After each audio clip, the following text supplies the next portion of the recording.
చెప్తా ఉన్నా, ప్రతి పోలీసు వ్యక్తికి కూడా చెప్తా ఉన్నా, మీ టోపీ మీద ఉన్న 3 సింహాలకు కనిపించే ఆ సింహాలకు సెల్యూట్ కొట్టడం మొదలుపెట్టండి. తెలుగుదేశం పార్టీ నాయకులకు సెల్యూట్ కొట్టడం మొదలుపెట్టి, వీళ్ళు చెప్పినట్టుగా చేయడం మొదలుపెట్టి, అన్యాయాలు చేయడం మొదలు పెడితే మాత్రం ఎల్లకాలం తెలుగుదేశం పార్టీ ప్రభుత్వమే ఉండదు అని చెప్పి ఇవాళ ప్రతి అధికారికి కూడా నేను తెలియజేస్తా ఉన్నా. రేపొద్దున మళ్ళీ మా అధికారం వస్తుంది. వచ్చినప్పుడు అన్యాయం చేసిన వీళ్ళందరినీ, వీళ్ళ అధికారులందరినీ, అన్యాయం చేసిన ఈ నాయకులందరినీ కూడా బట్టలు కూడా తీసి నిలబెడతామని చెప్పి కూడా ఈ సందర్భంగా తెలియజేస్తా ఉన్నాను. ఎవడిని వదిలిపెట్టేది ఉండదు.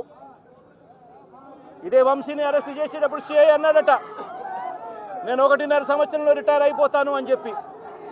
రిటైర్ అయిపోయినా కూడా, సప్త సముద్రాల అవతల ఉన్నా కూడా మొత్తం అందరినీ కూడా పిలిపిస్తామని చెప్పి కూడా ఈ సందర్భంగా చెప్తా ఉన్నా.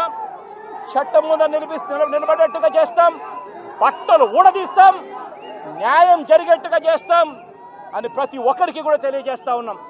పవన్ కళ్యాణ్కి అధికారం ఉన్నా అధికారం లేకపోయినా పవన్ కళ్యాణ్ ఎప్పుడు పవన్ కళ్యాణ్ లాగే ఉంటాడు. భయపడ్డం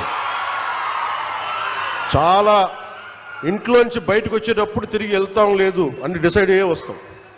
అందువల్ల మీ ఆకు రౌడీలు కానీ, అలాగే చెప్తున్నా, ఏదైనా మాట్లాడితే అధికారులు కూడా భయపడుతున్నారు. ఎందుకు భయపడుతున్నారంటే చెవుల్లో చెప్తారు, అదే సార్ వాళ్ళ వెనక చాలామంది రౌడీలు ఉంటారండి, కిరాయి హంతకులు ఉంటారంటే, మీకు కరెక్ట్గా యోగి ఆదిత్యనాథ్ లాంటి ట్రీట్మెంట్ కనుక ఒక్కొక్కడికి ఇస్తే, ఒక్కొక్కడికి రౌడీజం అంటే కాలు కీలు తీసి మడత పెట్టి కింద కూర్చోపెడితే అప్పుడు, అలాంటిది ఇన్ని లక్షల మంది పోలీసు ఉండి, ఇన్ని వందల మంది ఐపీఎస్లు ఉండి, 1000-2000 ఉన్న డిఎస్పీలు ఉండి, అలాంటి కిరాయి గ్యాంగుల్ని మెయింటైన్ చేసే వ్యక్తుల మీద 2 రోజులు 48 గంటలు మీ చుట్టుపక్కల ఎవరున్నారు, వాడి పేరేంటి అన్ని కనుక్కొని ఒక పొలిటికల్ నిర్ణయం తీసుకుంటే మళ్ళీ ఎప్పుడు ఇలాంటి మాటలు రారు మీకు.